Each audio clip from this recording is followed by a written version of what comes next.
Yo te doy la palabra a ti. Perfecto. Altera todos tus sentidos solo en tu radio. Yamsku Online. Mucha mierda, eso se dice en teatro, así es que suerte a todos. Pero no está todavía. No, está tranquila. Ya estamos. Ya estamos. Sí, ya está transmitiendo. Que por favor no hagan mucha bulla porque se escucha. Y vamos a empezar. Voy a admitir a todos. En 3, 2, 1.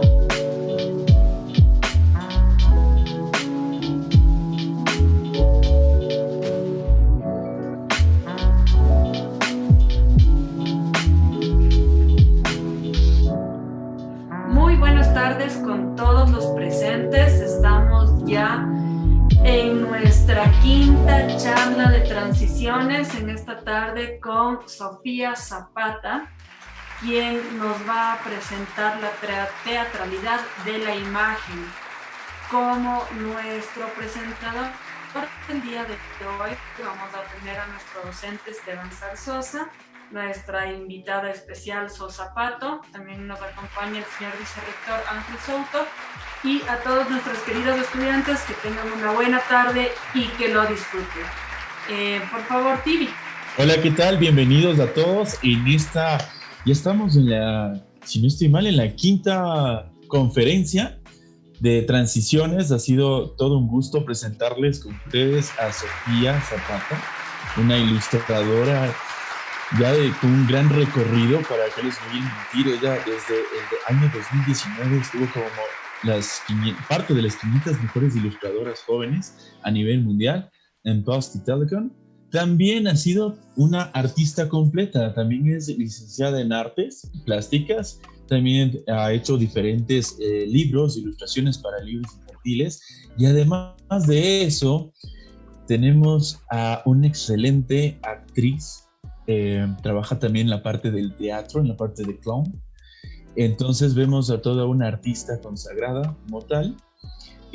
Para mí es un gusto y es un honor poderte presentar, Sofía, como parte ya de la familia Yabecu. Tenemos ya por segunda ocasión con nosotros. Y para mí es un gusto darte el paso, Sofía. Bienvenida una vez más y gracias por estar aquí con nosotros. Hola, ¿sí se me escucha? Sí, ¿no? Muy bien. Nada, gracias a ustedes también por darme este espacio y poder hablar un poquito sobre la narración visual, digamos, y cómo es importante el mensaje dentro de todo lo que hacemos los comunicadores, ¿no?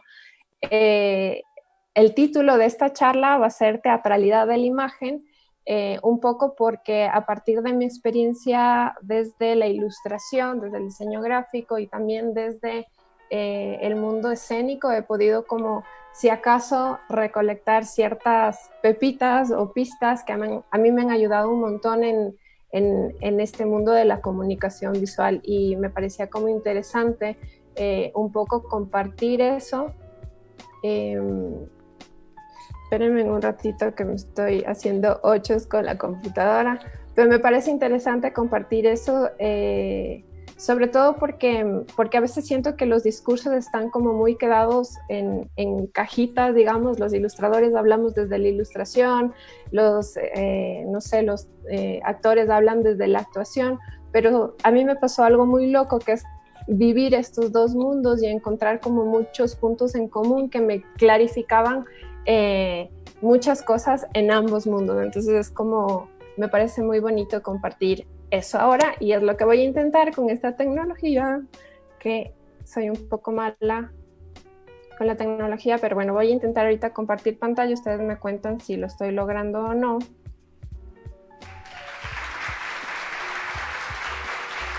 Estamos viendo.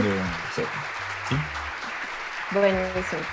Entonces, vamos a empezar con la charla. Se llama Teatralidad de la imagen. Para mí es súper importante en cualquier reflexión de lo que sea, entender cómo es que empieza y cómo es que funciona esto que estaba pasando. Y dentro de mi experiencia como ilustradora, sobre todo, me hice varias preguntas y la más básica, digamos, era qué es la creatividad y cómo funciona. Y esto fue muy a partir de que en algún punto de mi profesión, de cuando empecé a trabajar, me di cuenta de que no sabía muy bien pensar por sí misma, por mí misma, pensar diferente, porque realmente la estructura, digamos, de la educación y cómo está armada la sociedad hoy por hoy es un poco como te imponen una sola respuesta, y generalmente la gente que te imparte conocimientos te da como la fórmula mágica y es una sola vía, ¿no? Y entonces en algún punto, cuando trabajaba como ilustradora freelance, era como, uy, estoy perdida, ¿no? Además de que cuando yo salgo de la universidad no había la profesión, no estaba muy visible la profesión de ilustradora, y fue como todo un reto. Entonces para mí es importante empezar desde el principio, valga la redundancia, y para mí el principio es entender qué es la creatividad y cómo funciona. Busqué como varias respuestas, como varios definiciones, y he cogido como un poquito de aquí, un poquito de allá, para hacer mi propia definición y entender un poco mi proceso creativo.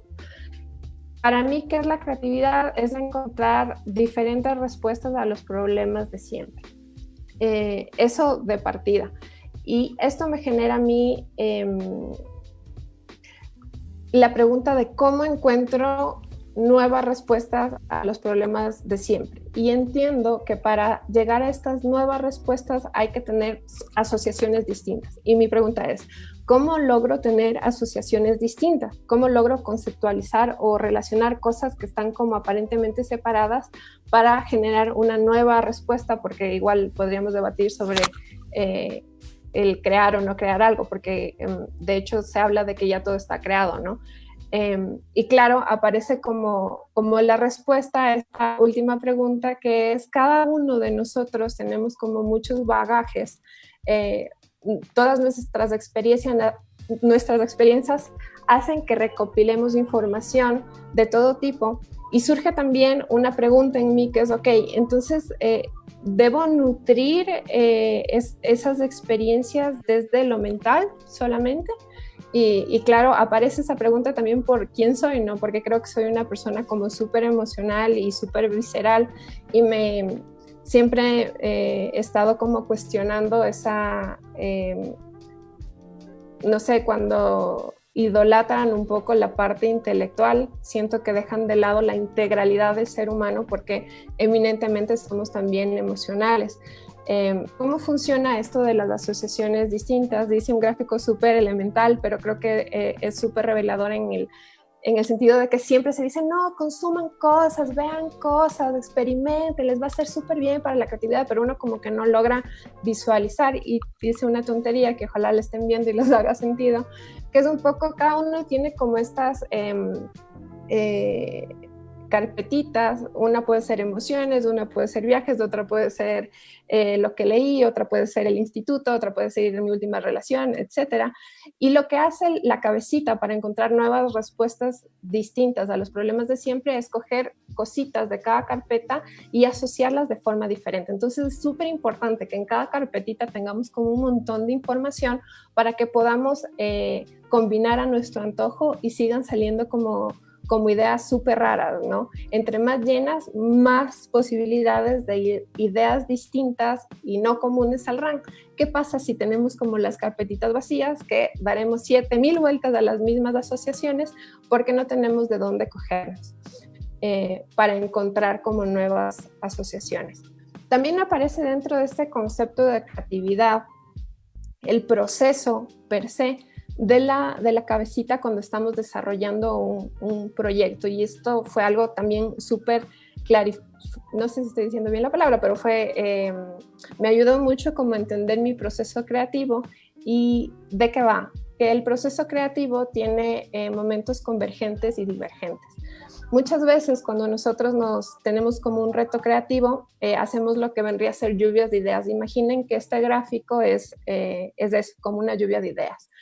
A veces, o lo que solemos hacer, es nosotros mismos editarnos cuando estamos lloviendo, ¿cachai? Es como, ideas para la nueva obra de teatro. Podría ser tal cosa. No, pero no hay presupuesto. Ok, se tachó. Error, gran error, porque la primera etapa, o al menos así lo entendí yo de quien me lo explicó, que fue un ilustrador muy chévere, Puño Español. Hay etapas en las que tienes que permitirte jugar y explorar. Si te empiezas a editar antes de tiempo, te estás coartando tú mismo tu proceso creativo. Entonces es interesante saber que el proceso tiene momentos convergentes y divergentes. Este es el primer momento divergente, la lluvia de ideas. Pueden decir todo lo que quieran, imagínense que tienen el presupuesto de lo que sea, imagínense que tienen la tecnología que sea, lancen solo ideas. ¿Qué pasa luego? Después de este momento en el que nos permitimos pensar todo, jugar de todo, aparece como el proceso de edición, es decir, el siguiente momento que vendría a ser convergente. Pucha, no podemos pedir un helicóptero porque de verdad se nos va del presupuesto. Ok, no va helicóptero. No podemos, no sé, saltar del tercer piso porque chuta, se muere. Bueno, listo, no va esa idea.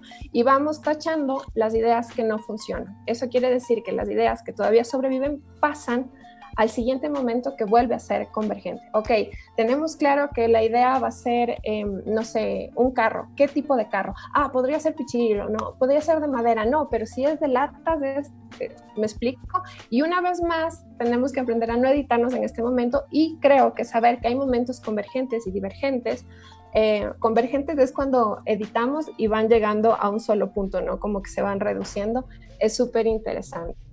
Ahora, a partir de este momento o de este concepto de los momentos convergentes y divergentes, aparece un factor que a mí me alucinó también y que se reforzó hace poco con una profesora de teatro a la que amo con locura, que se llama Charo Francés, y también con una charla que pude escuchar sobre el libro álbum, y es este tema de la libertad. La Charito decía que el proceso creativo es un espacio de libertad y estoy totalmente de acuerdo.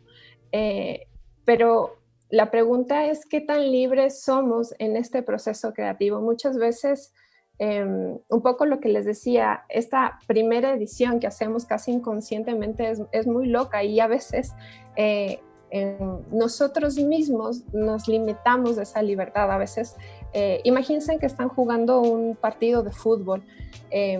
¿Cómo sería jugar ese partido de fútbol si tú estás, chuta, es que no quiero que se me vean las piernas, entonces me voy a alzar no sé, las medias todo el rato porque no, es que no quiero despeinarme, no sé qué. Todos esos pensamientos como raros, te coartan la libertad, y a veces son pensamientos como la falta de autoestima, pensar que no sabes dibujar bien, pensar que no eres lo suficientemente expresiva, de todo tipo, ¿no?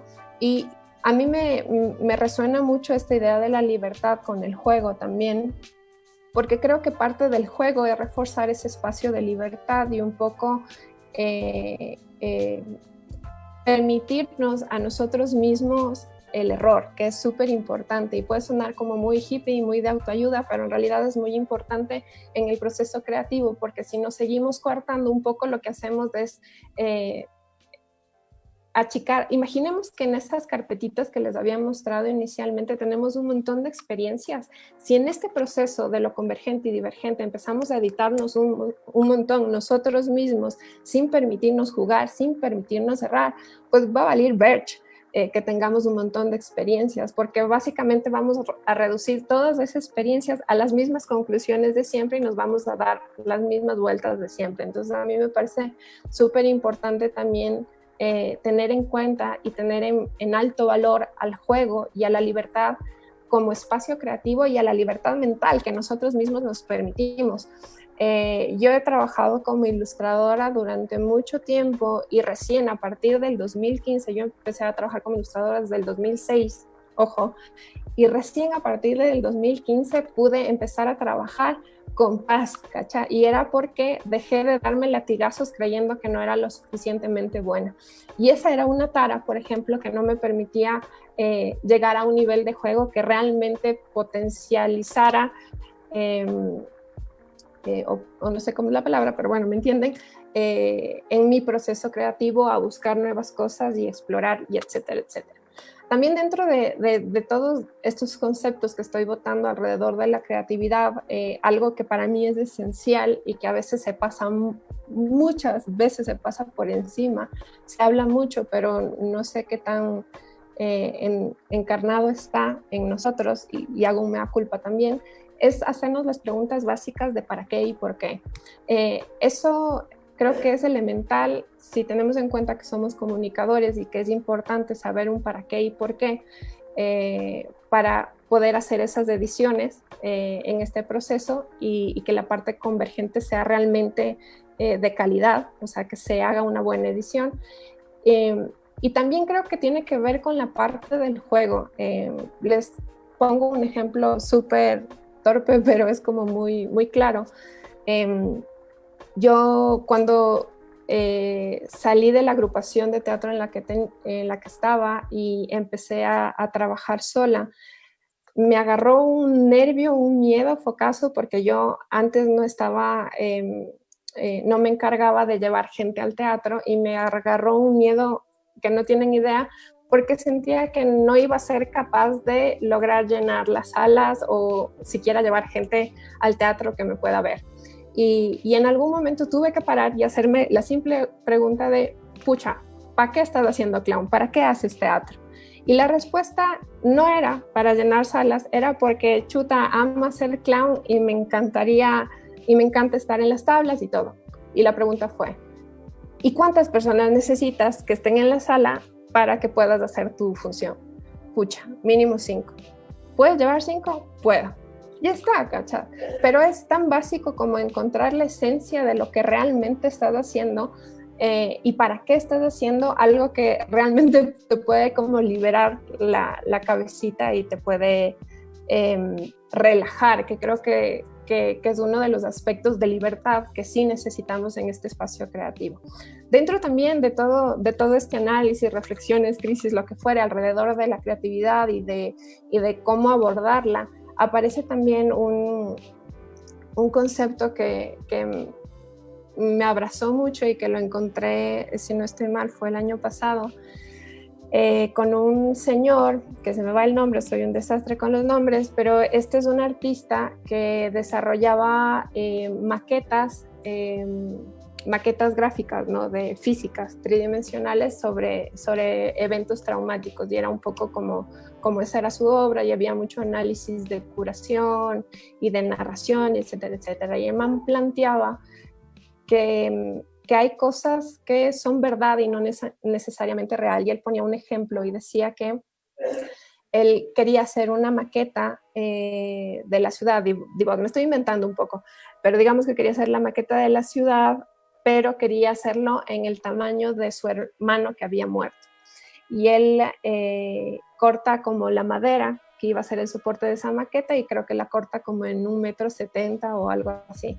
Y en algún punto, cuando ya estaba listo para hacer, y lo corta de ese tamaño porque el man recordaba a su hermano como muy, muy fuerte, muy vigoroso, muy, como toda esa energía, ¿no? Emocional y el recuerdo, y que ya no está, y lo que fuera. Y cuando estaba haciendo la maqueta, un momento de lucidez dice, pucha, pero a ver, mi hermano era más bajito que yo, ¿cacha?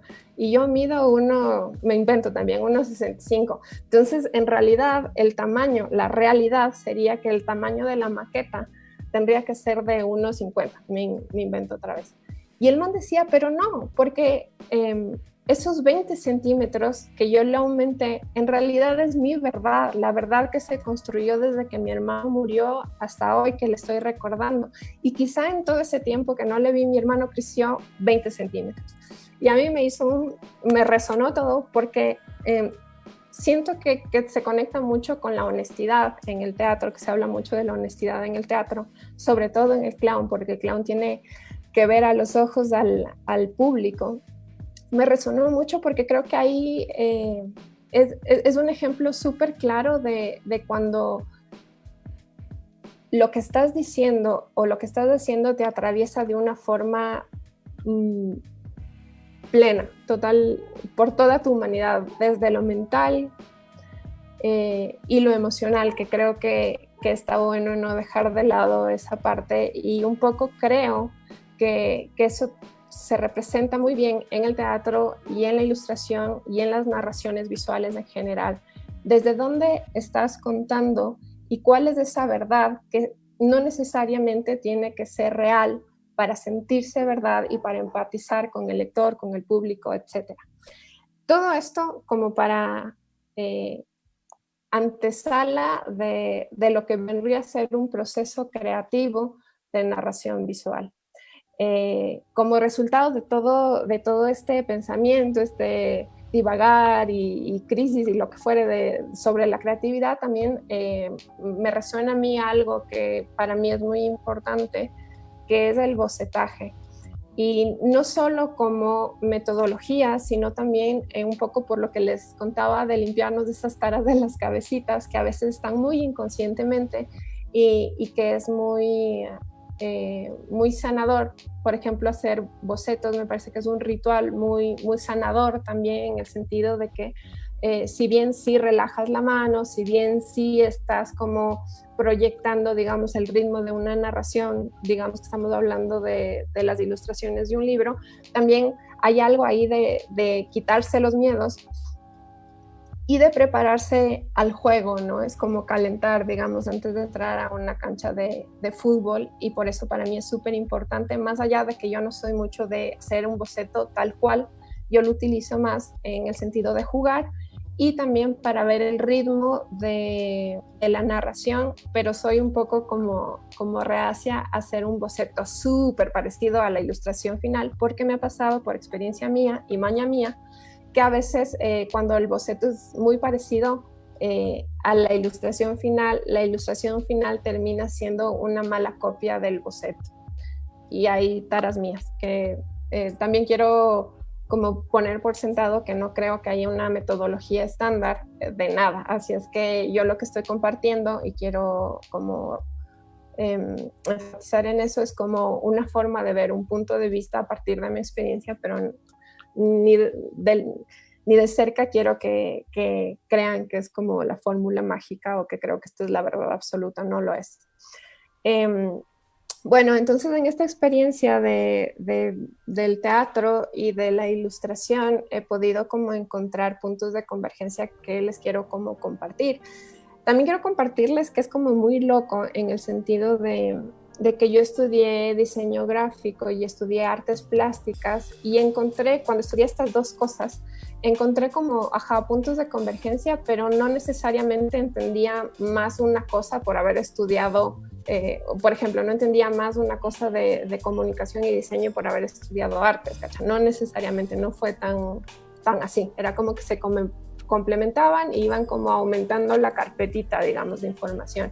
Sin embargo, cuando empiezo a hacer teatro profesionalmente, es focazo, es como la composición, entendí, pero era focazo, era como si recién me hubieran dado, hubiera entendido lo que era composición cuando ya venía años quizá trabajando de ilustradora, pero era loquísimo porque por un ejercicio de clown, por ejemplo, era como, entendí lo de la cromática, qué bacán, y me pasaba al revés también, que en el ejercicio de clown era como, sí, esto puede, o no, perdón, es que ya estoy mezclando todo, pero por ejemplo me pasaba que dibujando era como, miércoles, el personaje va por ahí, o por ejemplo en la narración del libro o álbum era como, miércoles, ahí está el misterio, entonces eso lo puedo llevar sobre las tablas.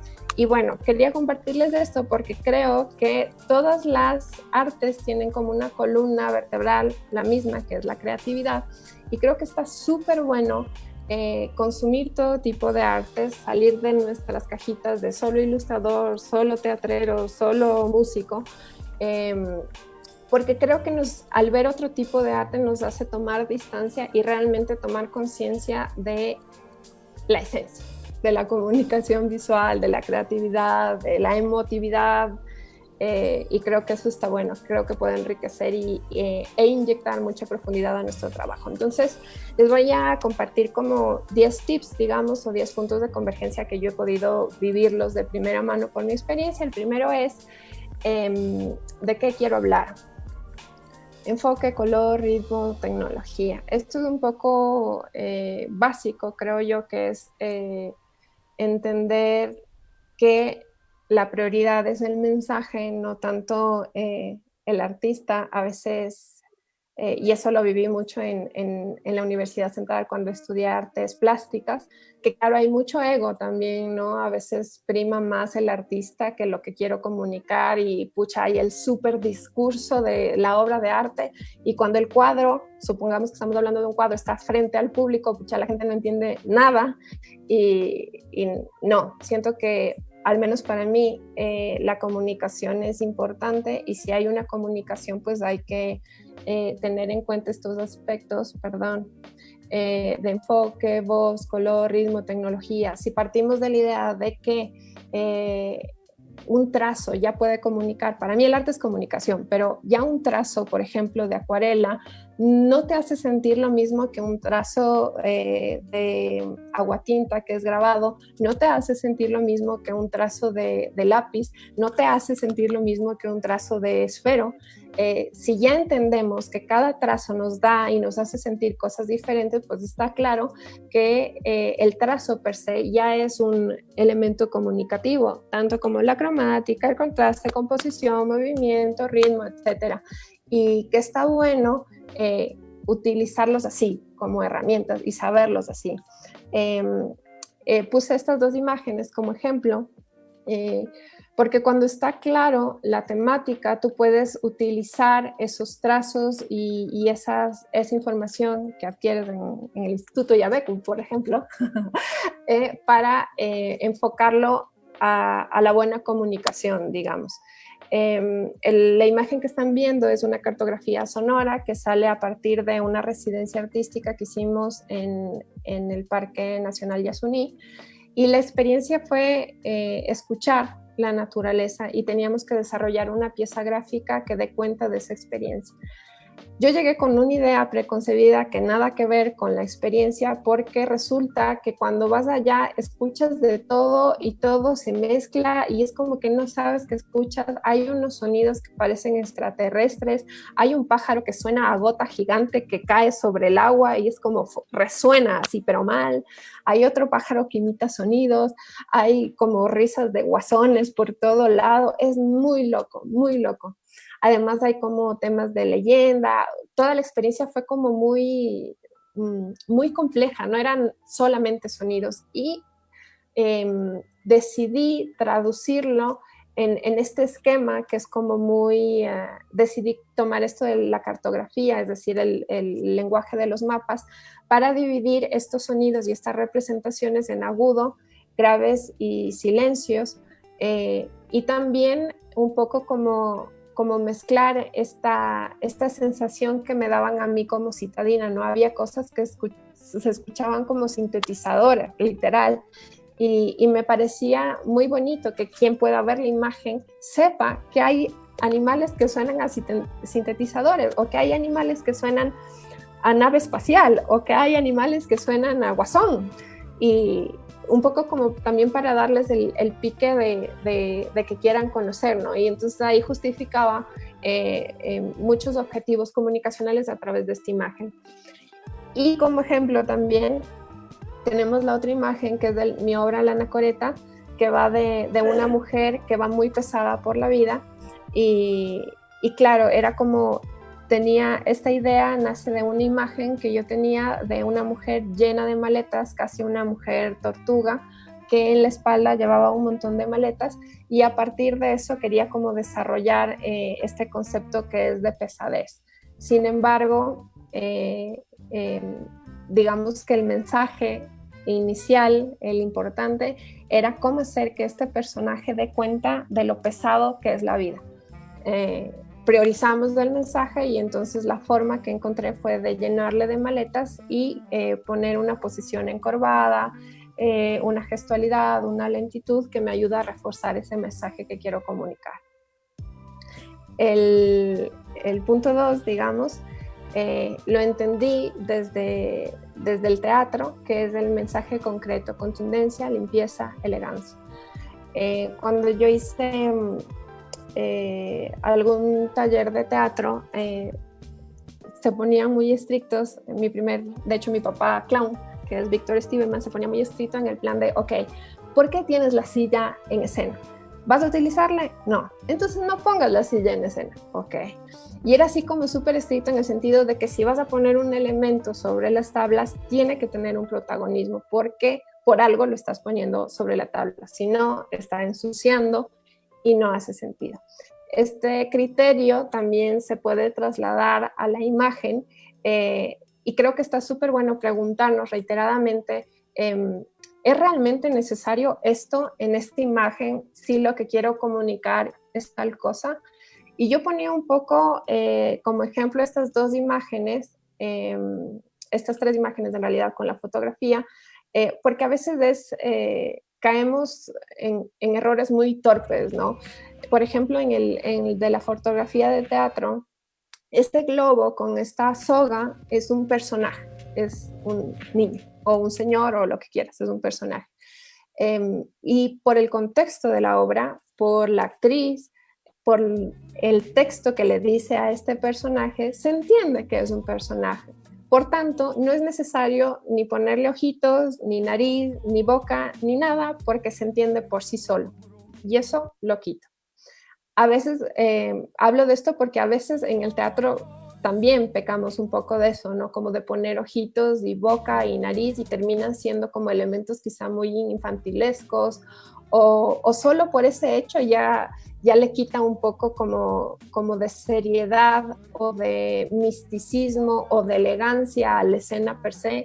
Y creo que está bueno ponerlo sobre la mesa para preguntarnos de ese tipo de cosas. Pasa también en la ilustración, ponía a estas mujeres que no tienen ni ojos ni boca, bueno, sí tienen un poquito de boca, pero no tienen ojos, y es un poco una silueta como bastante simple, porque quizá no hace falta que tengan ojos si ya la estructura me está dando un poco como la sensación de lo que quiero hablar, aparte que tengo un texto que lo describe en el caso de las dos mujeres.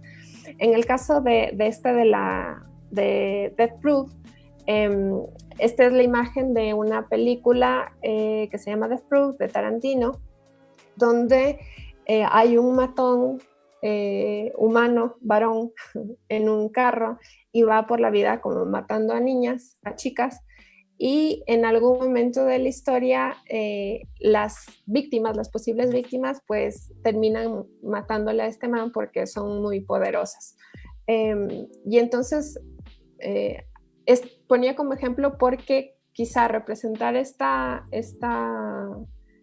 película implicaba en una primera fase poner, no sé, personas, poner los autos, poner lo que fuere, y decidí no ir, digamos, por la resolución más fácil o más obvia, sino más bien engancharme de la relación que había un poco de cazador-cazado, víctima-victimario, y un poco linkearme a una historia que conocemos todos, que es de la Caperucita Roja. Generalmente es el lobo el que mata a la Caperucita, o el malo que le hace daño a la pobre Caperucita, y un poco cogí esta simbología que todo el mundo entiende para cambiarle el rol. Le puse una florcita a la loba y también utilicé un elemento que sale en el carro de este man, el asesino inicial, que es esta como calavera y este rayito que tiene la Caperucita, y puse como una marca de llantas un poco aludiendo a los carros. A lo que voy es que no necesariamente tiene que estar el objeto per se, sí podemos insinuar o podemos enfocarnos a la esencia del mensaje. Es como preguntarnos realmente, ¿es realmente necesario poner tal cosa para comunicar bien? Si no es necesario, quizás es mejor quitarlo, tanto en el mundo de la ilustración como en el teatro. El tercer punto es el hilo conductor. Esto lo entendí un poco, acción, número de escenas, conectores, lo entendí más cuando estaba estudiando la ilustración y los libros álbum, y claro, es como algo muy, quizá en el mundo de la actuación un poco cae por su propio peso, pero es súper interesante como encontrar este aspecto con claridad, porque así puedes estirar o encoger esto en escena, hablando desde el mundo del teatro. Pongo aquí como ejemplo, no sé si igual me están viendo en la cámara, pero bueno, pongo como ejemplo esta ilustración que es del libro Debajo de Hoy, porque de alguna forma ejemplifica un poco esto de la conexión. No sé si están viendo la cámara, pero aquí tengo el libro. Es un libro que en estricto rigor tiene como escenas separadas y va contando una historia, pero si lo abres un poco ves que la ilustración es una sola, y lo pongo como ejemplo en el sentido de que esto hay que hacerlo con varias ilustraciones o con varias acciones o con varias escenas, un poco en el mundo del teatro y en el mundo de la narración visual con varias imágenes, ¿no? Por ejemplo, el libro álbum o los libros ilustrados. En el caso de la anacoreta, el hilo conductor eran las maletas, lo que me permitía como que no nos salgamos de la historia central. En esta obra se encarnan varios personajes y varias emociones y se cambia, es como ya la personaje inicial o la protagonista ya no está y está otro, por ejemplo, su papá o su mamá o ella de pequeña o lo que fuere, pero siempre está este elemento que nos ayuda a linkearnos siempre a la columna vertebral de esta historia, que son las maletas. En cuanto a los libros ilustrados o los libros álbum, hay como varios tips súper básicos que conforme vayas teniendo como ciertas destrezas puedes ir modificando y variando, digamos. Uno súper básico que les voy a dar es que cada 3 escenas siempre se comparte un elemento. Por ejemplo, primera escena, niño pelota, segunda escena, que cada 3 escenas tenga un mismo elemento. Entonces, niño pelota, primera escena, segunda escena, no sé, pelota sola, y tercera escena, pelota maceta. Cuarta escena ya podríamos quitar a pelota porque pelota ha estado en 3 escenas, pero tendríamos que tener cuidado de que en las siguientes 2 esté maceta para que haya como un link, digamos, en la narración visual. Este es un tip súper básico, pero un poco quizás sí ayuda en nuestras primeras experiencias. El cuarto punto es la acción. Esto lo entendí más desde el mundo del teatro, emoción, enganche. La acción es súper importante cuando en el teatro, sobre todo, si ves a un actor que sale a escena y empieza a contarte y te cuenta y te cuenta y te cuenta y te cuenta, pero no acciona, probablemente ya a los 10 minutos estés como, por Dios, quiero morir. Eso también pasa en las ilustraciones. A veces cuando tenemos, digamos, un cuento de, no sé, me invento 20 páginas, pero va a haber 3 ilustraciones dentro de ese cuento. Tenemos que nosotros como ilustradores, comunicadores, escoger qué escenas vamos a representar para que se cuente bien la historia, pero también para que sea interesante al espectador ver esas ilustraciones y para que no adelantemos el chiste, porque yo supongo que ese texto debe tener como su ritmo y también su misticismo. Entonces, para no contar antes de tiempo el chiste, ¿no? Y para eso también es súper importante, creo yo, o lo he entendido yo a través de mi experiencia, encontrar escenas donde haya una acción.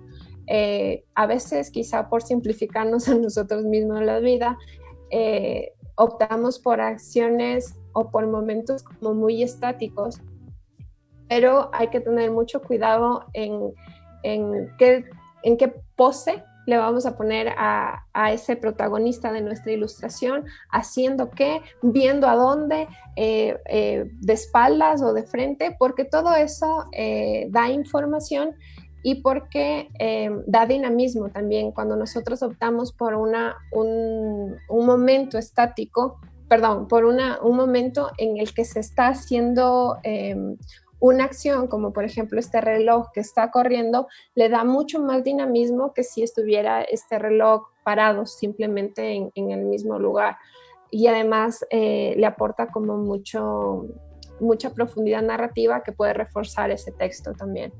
El punto 5 es el final potente, ese lo entendí desde el mundo del clown, otra vez a mi papá clown, que es el Víctor Stiebelman. No sé si es una tendencia dentro del mundo del clown, pero él enfatizaba mucho que tienes que salir potente. Pasa así, que en el teatro, cuando estás haciendo de clown, es a veces complicado encontrar esa conexión con el público y esa risa. Y si la encuentras, hay que saber salir a tiempo porque es difícil también sostener ese ritmo de empatía. Sin embargo, cuando te vas, él enfatizaba mucho en que hay que hacer algo que despunte otra vez, la última risa súper fuerte para que el público, antes de salir enseguida, para que el público se quede con esa sensación de pucha, qué bueno es o qué buena es. Ponía de ejemplo también, o creo que se ve muy bien también en las películas, que a veces es como, esta peli un poco sí, un poco no, un poco sí, un poco no, pero al final, pucha, tiene un giro espectacular y vos te quedas, qué buena peli, no lo vi venir. Y quizá, si nos ponemos objetivos, quizá a la mitad de la peli estabas un poco aburridón, pero solo por el final fue como, bien. Esto sí se traslada al mundo de la narración visual, de los cuentos, del libro álbum, porque a veces este final sorpresivo es un punche súper importante para enganchar no solo intelectualmente, sino emocionalmente al espectador o lector. Puse la foto, en este caso de la otra payasa mía, que es La Chalata, de una obra que se llama Fuga en la Zona Roja, donde el último momento, digamos, es súper fuerte porque en la obra se vienen riendo, es chacota todo, jiji, jojo, y en algún punto hay un monólogo que habla sobre, sin recriminar, solo evidenciando, habla sobre el rol de la mujer y la pasividad que tiene ante muchos abusos en general. Y es muy loco como ese giro emotiva y ha emotivado, ha sensibilizado a no solo a mujeres, sino a hombres también. Y ese giro hacía que el final se vuelva, veníamos de la chacota total, se vuelva como súper tierno, súper emotivo, súper emocional, súper pucha reflexivo. Y era como, y creo que es un giro que puede ser muy interesante que logremos no solo en el teatro, sino también en temas de ilustración. El sexto punto es la cromática. Esto lo entiendo más desde el mundo de la ilustración y creo que se puede poner muy sobre la mesa en el mundo del teatro, y que a veces se deja en el mundo del teatro para la gente de las luces, ¿no? Que yo entiendo la asociación de las luces con esto de la cromática y de cómo pintar la escena o las tablas o el momento. Sin embargo, creo que también hay una cromática interna que quizás se deja a veces de lado, que es el vestuario, es la utilería, es los objetos que se utilizan.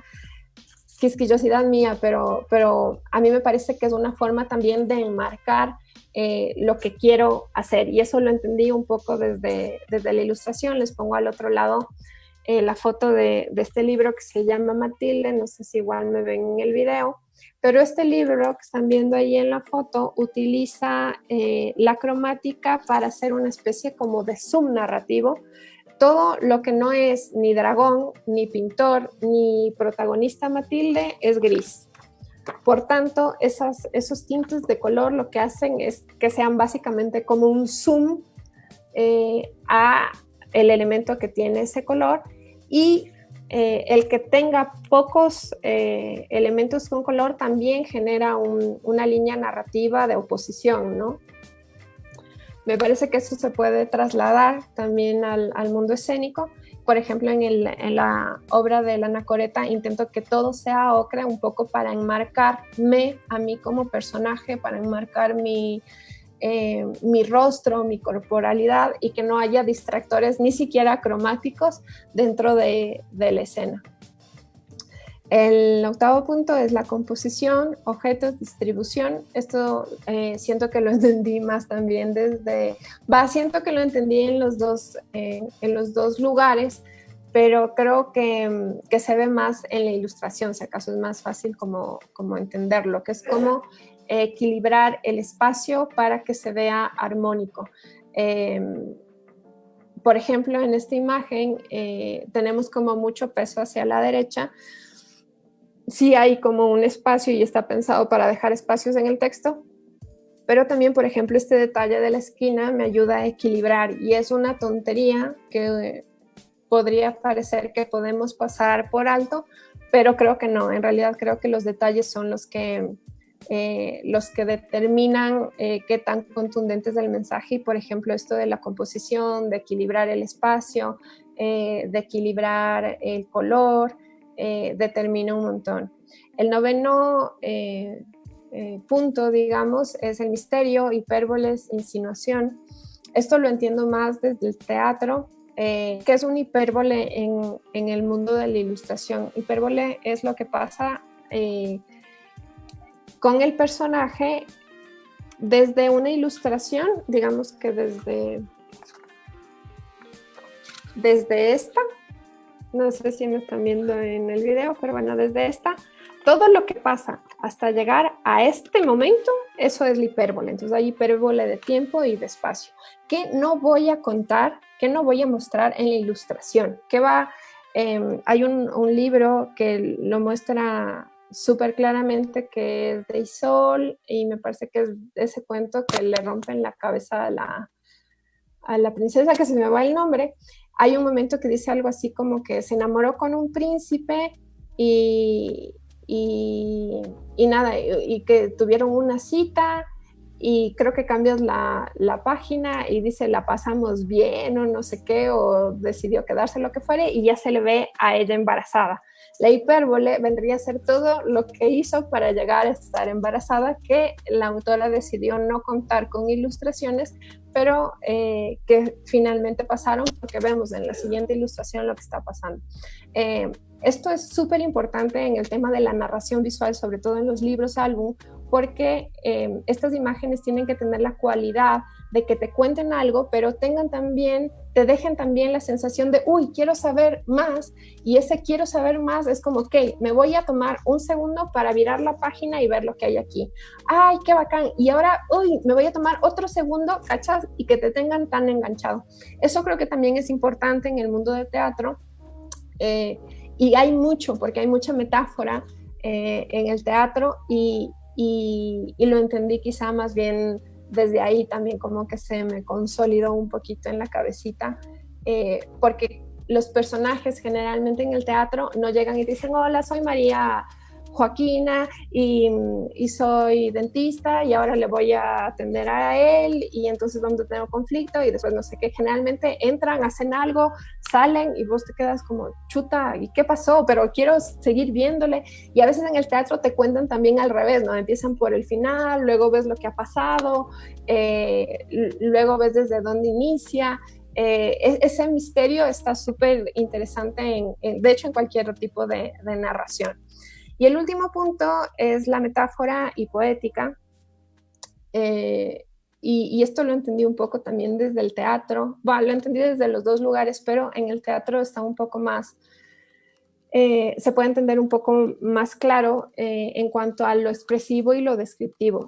A veces hay actores que, no sé, está haciendo frío y es como, ¡qué frío que hace! Y además lo dicen, ¿no? Y es como, eso es ser muy descriptivo. Pero hay actores que quizás sienten frío y solo con las cejas, solo con el labio, vos dices, pucha, ese man se está cagando de frío, y no tiene que decirlo, no tiene que hacer, ¡ay, qué frío! Sino es solo con la corporalidad. Esa es la expresividad. La pregunta es, ¿qué tan expresiva es tu imagen? Refiriéndonos al tema de la ilustración.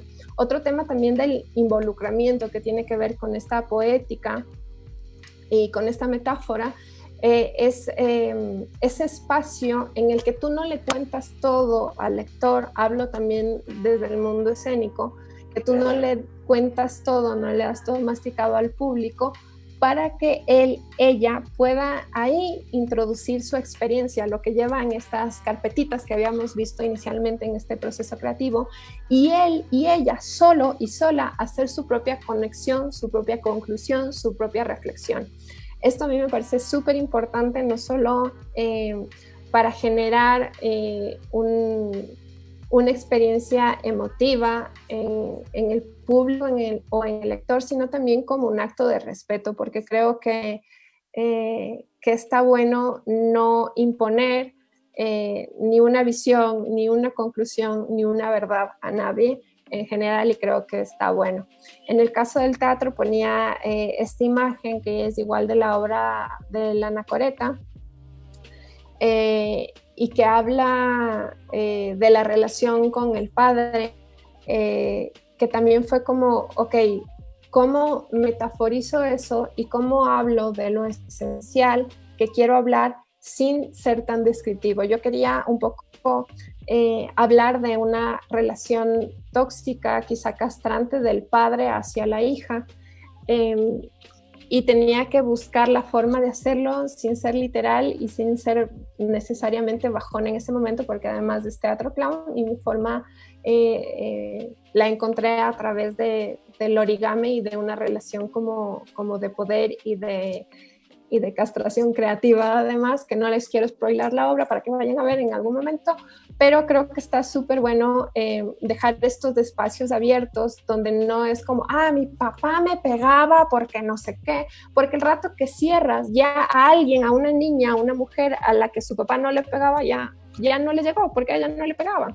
En cambio, cuando metaforizas, haces poética y dejas espacios en blanco, pues ese acto puntual que es del origami, que a nadie le ha pasado ese del origami, pero que sí representa una relación de poder castrante, hay muchas historias de vida que se pueden reconocer en esa escena.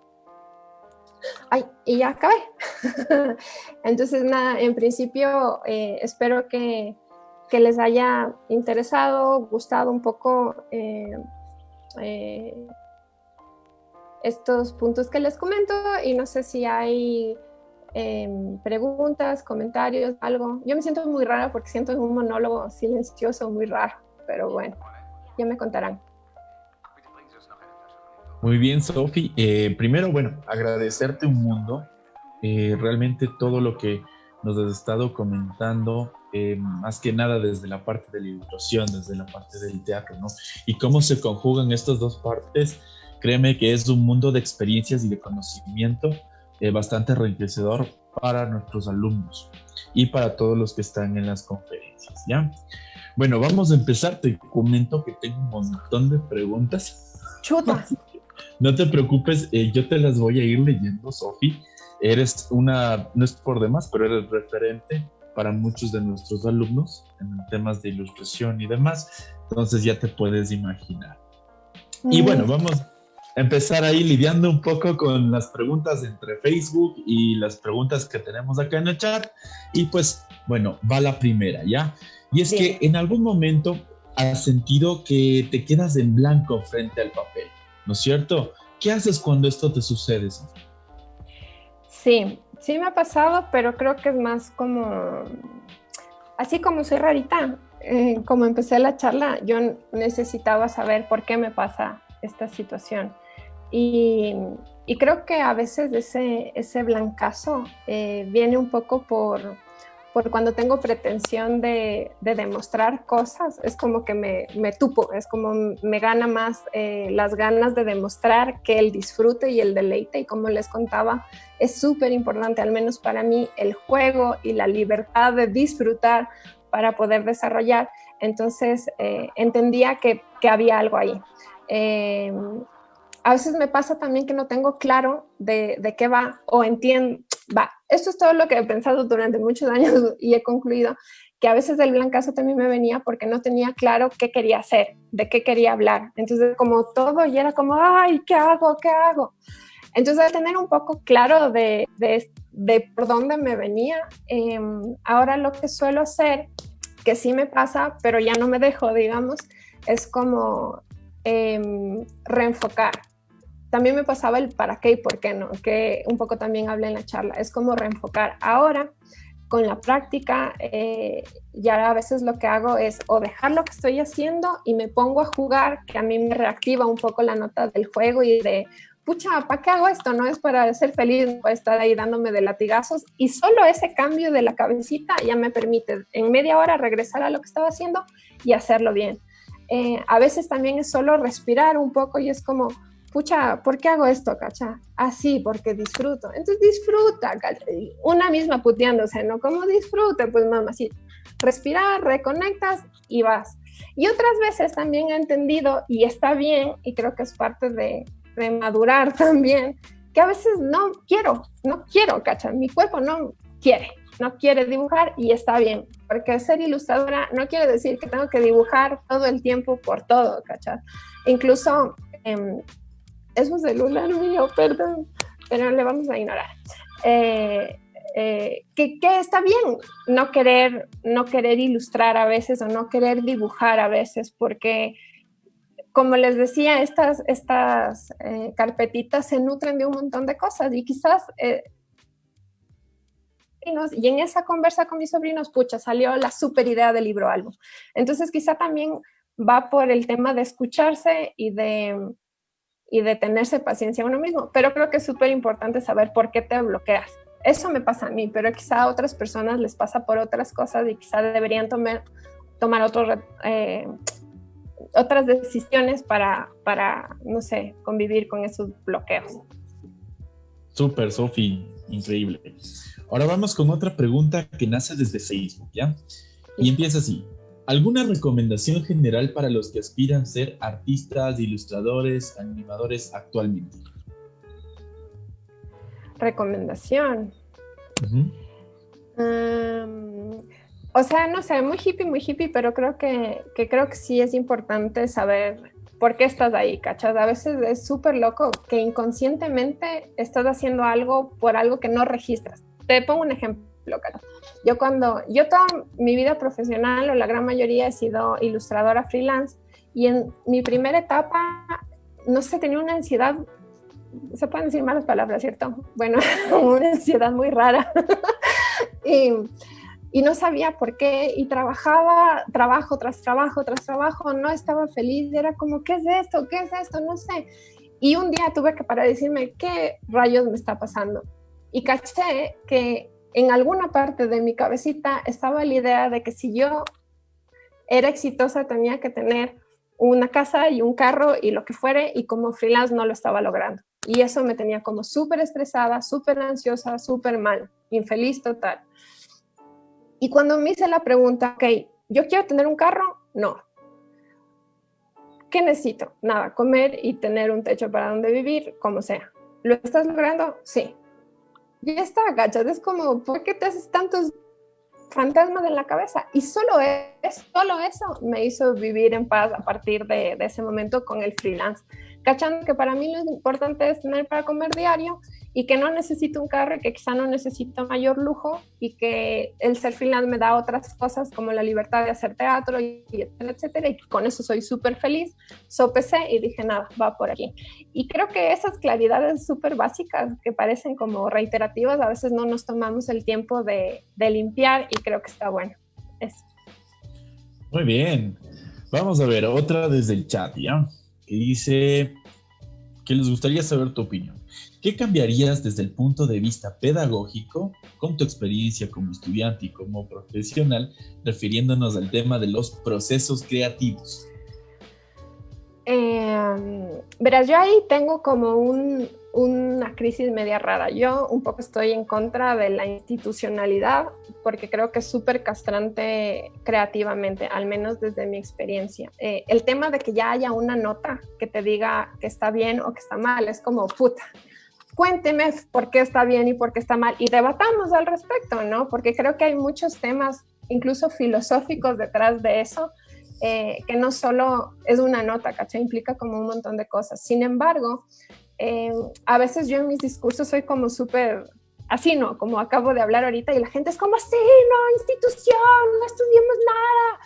Y tampoco es tan así, ¿cachas? Porque yo creo que gran parte de lo que sé ahora es de ser neurótica y de haber tenido todo el aprendizaje casi militar que tuve con la gente que tuve, ¿cachas? Incluso esta contundencia de no quiero institución, no quiero nota, no quiero que me digas que soy o que no soy creativa porque no te lo permite. Incluso esa claridad de eso viene desde mi experiencia de lo otro. Sin embargo, lo otro también me da una rigurosidad, me dio una rigurosidad muy loca. Entonces, yo ahí ando en crisis, pero creo y quiero creer que podemos encontrar un punto medio, ¿no? En el que entendamos la creatividad como un espacio de libertad desde todos los puntos de vista, también como un generador de reactivar y de cuestionarnos todo, no solo los estudiantes, sino también los profesores y la sociedad en general, pero también con cierta rigurosidad, ¿no? Yo a veces en las charlas digo, si vos eres muy despistado, pues cajéate y ponte máscaras, pues loco, si vos mismo estás cachando que eres despistado. Y si eres como muy neurótico, pucha, relájate, vaya a jugar, desconecte un poquito. Es como cada uno encontrar su equilibrio, ¿no? Siento que es de eso, pero eso implica mucha responsabilidad de muchas partes y no sé si estamos dispuestos a asumir esas responsabilidades. Comparto contigo totalmente, estamos en ese tira y afloja, aunque por ahí me va a matar el vicerrector académico, pero vamos a ver. Anarquía, mentira. Bueno, vamos a ver, te comento, mira, tenemos una felicitación hermosa a la charla por parte de Carola y también nos comenta que al momento que cuando ella dibuja es muy literal, entonces obviamente va a quedar bastante recargado. ¿Qué te sirve a ti, Sofía, para abstraer un concepto o una idea? Verás, yo creo que la literalidad verás, yo soy de la idea de que todo lo que tú hagas está estrechamente vinculado con quién eres. Hippie, no hippie. A mí me nací y para mí es mi realidad porque la vivo así. Entonces, cuando eres muy literal o mis espacios de literalidad han estado en un inicio cuando no me tomo el tiempo de reflexionar sobre lo que estoy haciendo, porque a veces nos quedamos solo en la superficie. Es un poco como lo de las carpetitas que yo ponía al inicio de la conferencia. Es como nos quedamos, digamos que en cada carpetita hay uno o dos elementitos. Pero sí, nos empezamos a cuestionar sobre ese concepto, digamos, que tienes que ilustrar sobre el tiempo. Es como, el tiempo, no sé, para adelante, para atrás, me hace feliz, no me hace feliz, es como superficial. Pero si nos empezamos a preguntar, ok, el tiempo, hay otras formas de temporalidad, ¿a quién le pertenece el tiempo? ¿Mi tiempo me pertenece o le pertenece a mi jefe o le pertenece a mi profe, cachas? O el tiempo de mi hijo, que es realmente de mi hijo, porque yo le estoy diciendo todo el rato lo que tiene que hacer o lo que fuere, ese tipo. Y además, y no quedarnos ahí, no es como, ¿y por qué le estoy diciendo todo el rato? Pucha, quizás soy yo que tengo miedo de que le pase o de que no lo haga bien, pero ¿por qué yo tengo ese miedo? Pucha, es que mi papá no sé qué, es que no sé qué, es que no sé qué. Y llegas a unos niveles de profundidad y de entendimiento que dices, pucha, es la educación. Mentira, no sé, pero podría ser. Y claro, llegar como a esos niveles de profundidad hace que después cuando te llegue una ilustración sobre la cotidianidad, tú digas, pucha, yo ya me analicé el tiempo, ya me analicé el trabajo, ya me analicé el no sé qué, vamos a hacer una cosa aquí, ¿no? Y salen con otro tipo de relaciones. Yo creo que está en cuestionarte y llegar hasta la médula de lo que sea que quieres representar. Y para mí es súper importante la filosofía en ese aspecto. Creo que también es una actitud personal en el sentido de hasta dónde quieres escarbar, porque a veces asusta un poquito escarbar en tus issues, en tus fantasmitas y en los fantasmitas de la sociedad, porque a veces descubres que todo está mal y es como, pero no sé, la filosofía me parece como un método para ser bastante crítico y reflexivo, y a partir de eso yo creo que es la práctica también. Buenísimo, gracias, Sofía. Vamos con otra desde Facebook. Nos dicen, a ver, ¿qué significó para ti ser la única ecuatoriana y una de las pocas latinoamericanas incluida en la publicación de los 500 mejores ilustradores jóvenes del mundo? Verás, el estar en ese libro a mí me conmueve un montón, no por ser ecuatoriana, no por ser la única, sino porque hay unos ilustradores e ilustradoras que son otro nivel y que yo estar al lado de ellos es como, Diosito, que no se den cuenta que me colé, ¿cachas? Porque todavía no me lo creo. Y eso me genera como un montón de, no sé, me conmueve. Creo que a partir de esa noticia también como que se visualizó la ilustración. Y eso también me hace como bien, Sofía, bien. No por estar en ese libro, no por el reconocimiento, sino porque la gente dijo, ¿qué es de ilustración? ¿Qué? ¿Cómo? ¿Qué? ¿Dibujito? Ah, chuta, hay ilustradores.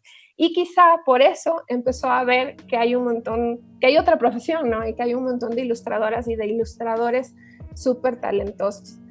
Yo tengo cuidado o quiero tener cuidado con esos como logros, porque durante mucho tiempo, como les contaba, me daba de latigazos de, pucha, tengo 20 y tantos y todavía no he hecho mi exposición, o no sé qué, y todavía no sé cuándo.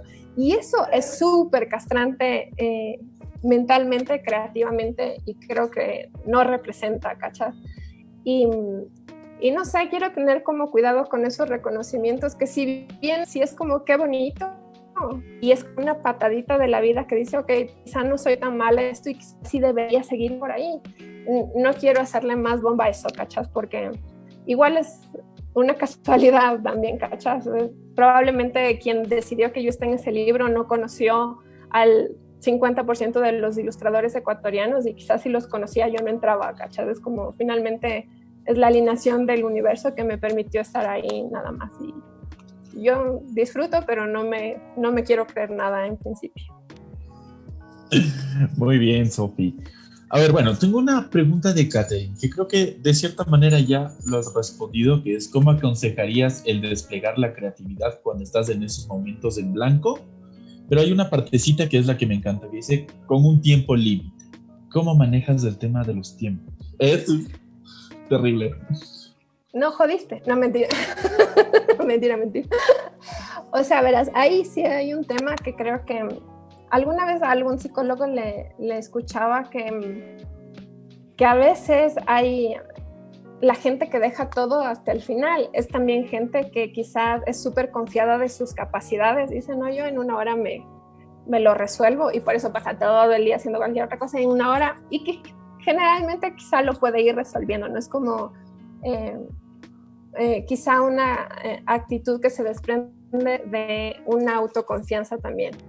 Hago este preámbulo porque creo que a veces es importante eso también para saber qué decisión tomar.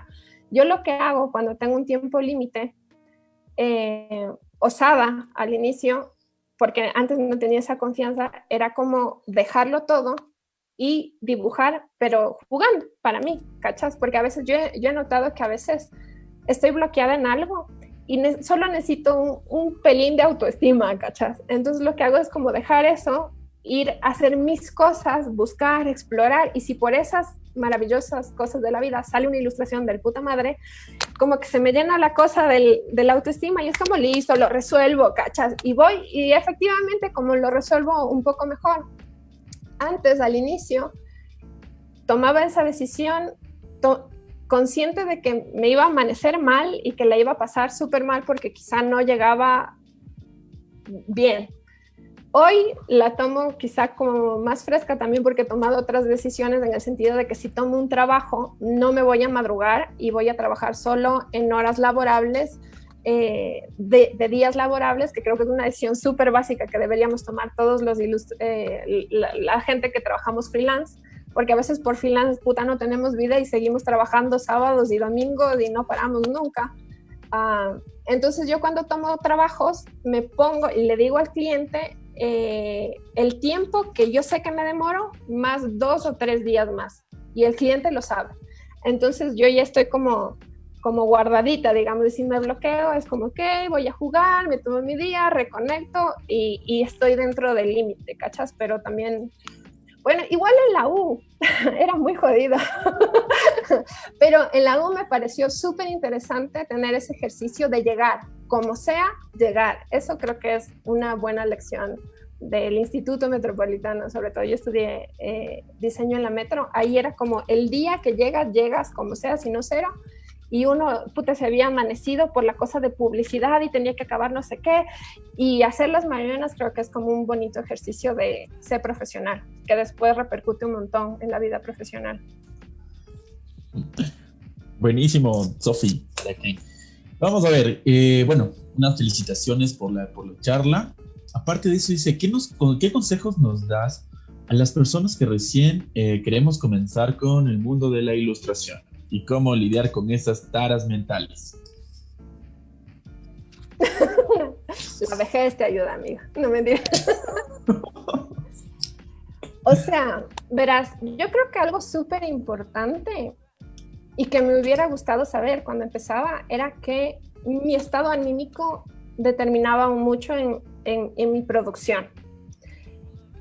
Creo que me hubiera encantado priorizar mi disfrute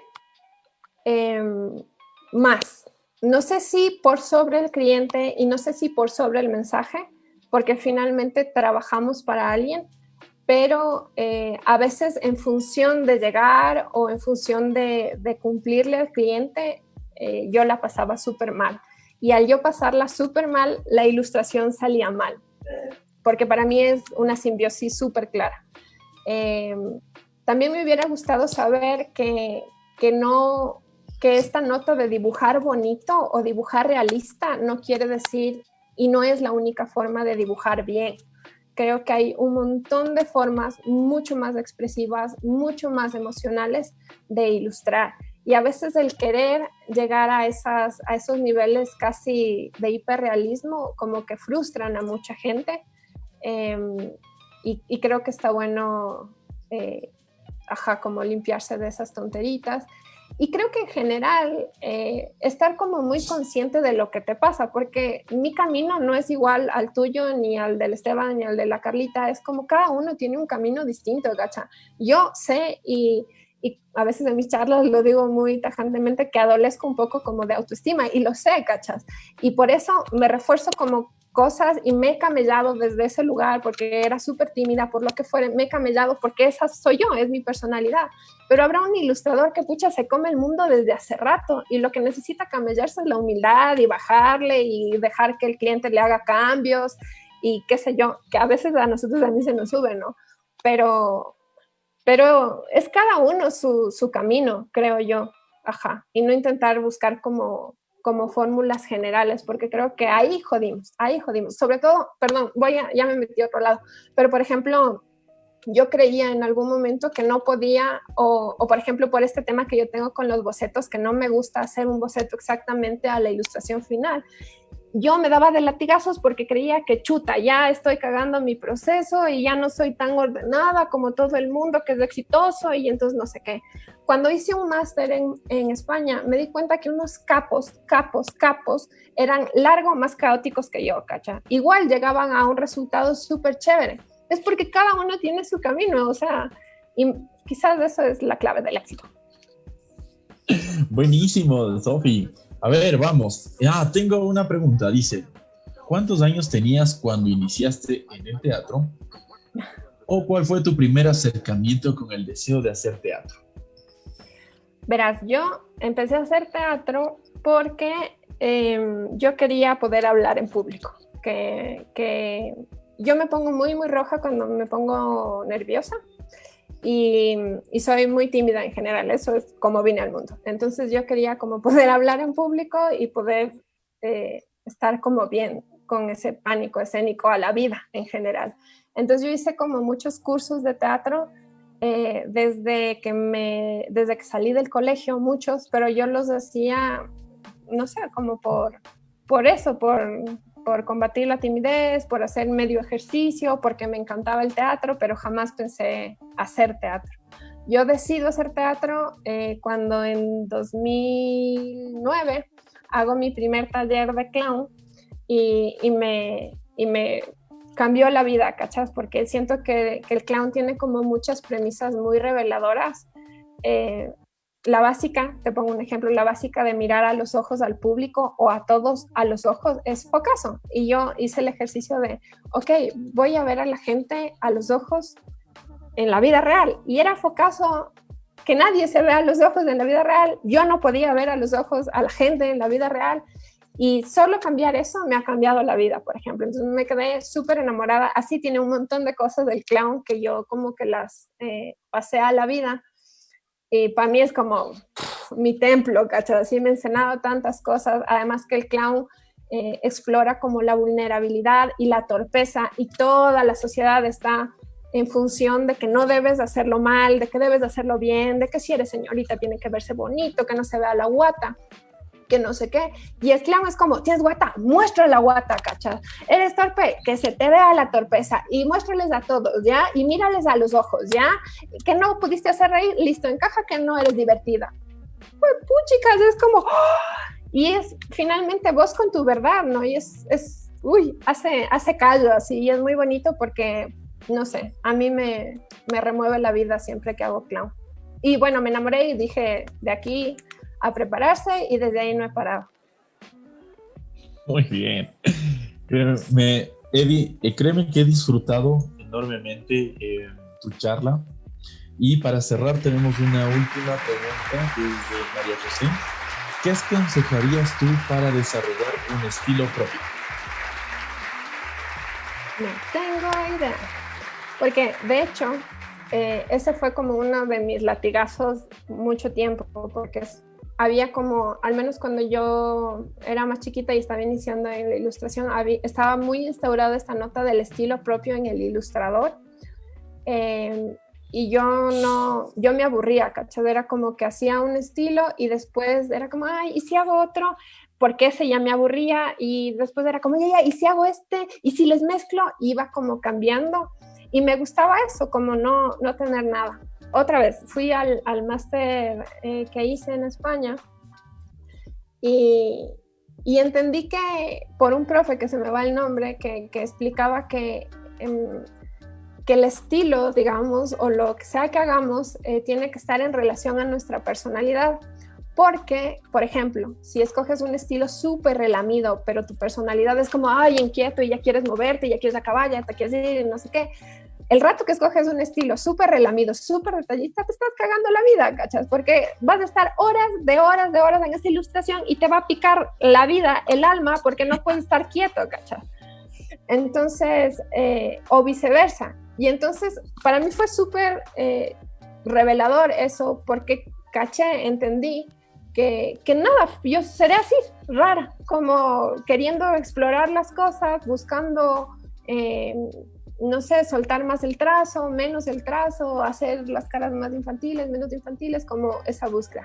Sin embargo, sí hay gente que me ha dicho que reconoce mis ilustraciones, y quiero creer que, bueno, también es un filtro que siempre está ahí, ¿no? Que soy yo, que son estas carpetitas de las que hablaba en la charla, que finalmente soy yo, son mi experiencia emotiva, intelectual, etcétera. Pero también quiero creer que es la forma de comunicar, que ahí sí creo que me repito un poco. Yo tengo como un par de temas que generalmente los meto sea como sea, porque soy muy militante de eso, ¿no? Que es la naturaleza, es el tema del juego, de que un adulto sepa jugar, que me parece súper importante creativamente, y como humanidad creo que deberíamos seguir jugando aún adultos. El tema de la naturaleza, el tema de la educación, el tema del respeto, el de no imponer.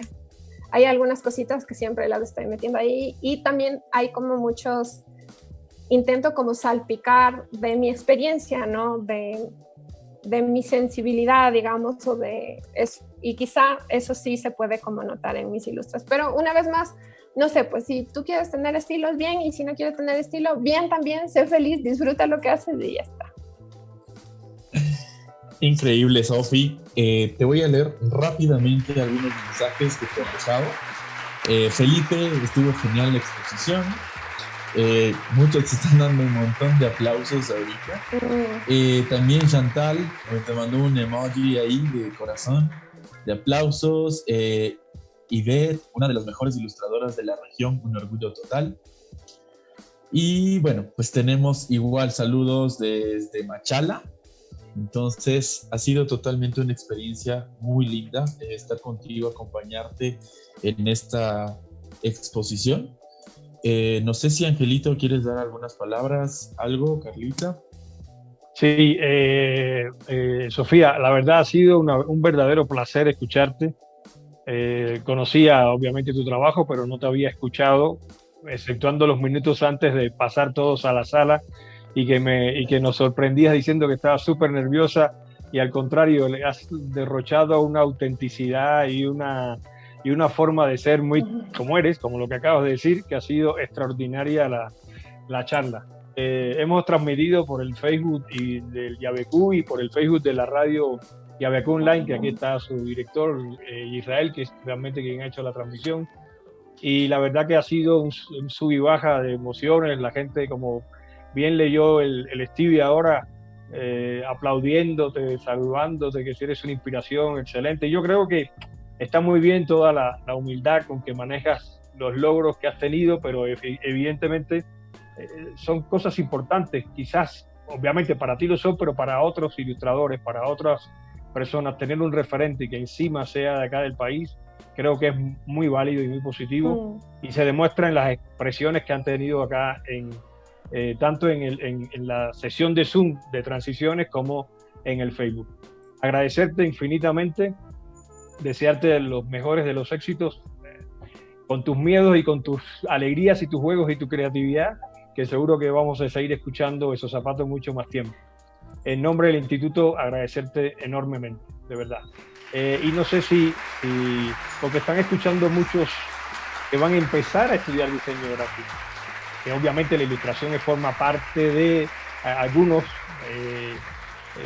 se irán por el mundo de la ilustración, otros irán por otros lados, pero no sé si como consejo, como recomendación, lo que quieras decirle a estos jóvenes que van a comenzar en octubre este camino y a los que ya están, porque la gran mayoría de los que están ya están estudiando diseño ahora, ¿no? Sí, me voy a poner re hippie para acabar.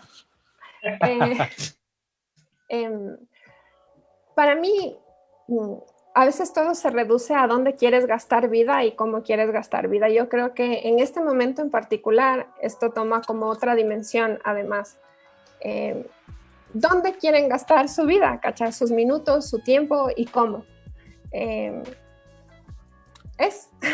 reflexionen sobre eso y que ojalá donde sea que se gasten vida sea donde están disfrutando y que cuando se gasten vida en el instituto, si es que entran, pues sea como absorbiéndolo todo, cuestionándolo todo, creciendo lo más posible, como exprimiendo todo al máximo, porque, y qué sé yo, quizá mañana no estamos, y puede sonar muy hippie, pero es real, y asegúrense de disfrutar todo, ¿cachai? Incluso las amanecidas, las puteadas, las contrapechadas con los profes, porque seguro eso va a reafirmar, a pulir y a solidificar una forma de pensar y de sentir en ti, y que eso se va a traducir en tu trabajo y va a hacer que tu trabajo sea más profundo. Entonces, nada, disfruten. Muchas gracias. Muchas gracias. Gracias a ustedes, gracias a Yabecú, Ángel, Esteban, Carlita, gracias a Lirra también y Melanie, que no le conocí, pero bueno, gracias por la oportunidad de poder estar aquí compartiendo un poquito. Dios les pague. Sofi, querida, simplemente decirte que ha sido tremendamente gratificante escucharte, súper nutritivo y refrescante, porque esa parte creativa nos has hecho reír, nos has hecho sentir, nos has hecho recapacitar muchas cosas que inconscientemente por el día a día el trabajo nos olvidamos, ¿no? De ser creativo. Gracias, Sofi, por este tiempo que has apartado el día de hoy para darnos esta charla como parte de Transiciones. Estamos ya a punto de cerrar el día de mañana y contigo las charlas de diseño gráfico quedan cerradas con broche de oro. Muchísimas gracias, Linda, por tu tiempo. Decirles a todos los participantes, Angelito, Esteban, Irra, nuestros queridos estudiantes, que Sofi tiene las puertas abiertas del instituto siempre, tenlo como tu casa, te queremos un montón. Eres una gran profesional y un gran ser humano. Esperamos vernos pronto. Me encantaría ver tu obra de la anacoreta. Me llama un montón la atención verte sobre las tablas, ver todo eso. Así es que voy a ver qué hay en YouTube. Les invito a todos a acercarse un poquito más a Sofi también. Y pues nada, bonita, muchísimas gracias nuevamente por tu tiempo, que me imagino vale un montón. Gracias a todos los presentes de aquí. La charla se va a subir en los próximos días a Transiciones, para los que no lo hayan podido ver, para los que quieran recordar esos 10 pasos que han marcado tu vida y creo que nos pueden servir muchísimo a todos nosotros para poder vernos una y otra vez. Estará subida también en el Vimeo de la escuela. El día de mañana tenemos la última. Todos bienvenidos, especialmente tú, mi Sofi. Un abrazo muy fuerte y gracias. Gracias, Sofi. Buenas tardes, monstrua. Gracias, buenas tardes. Gracias. Gracias. Adiós. Hasta luego. Adiós.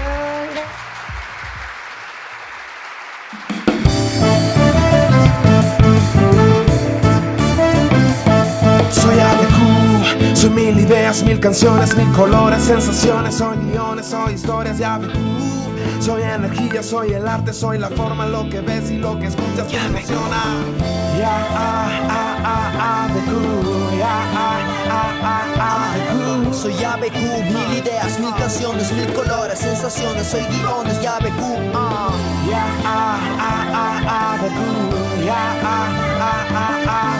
Soy energía, soy el arte, soy la forma, lo que ves y lo que escuchas te emociona, ya ABQ.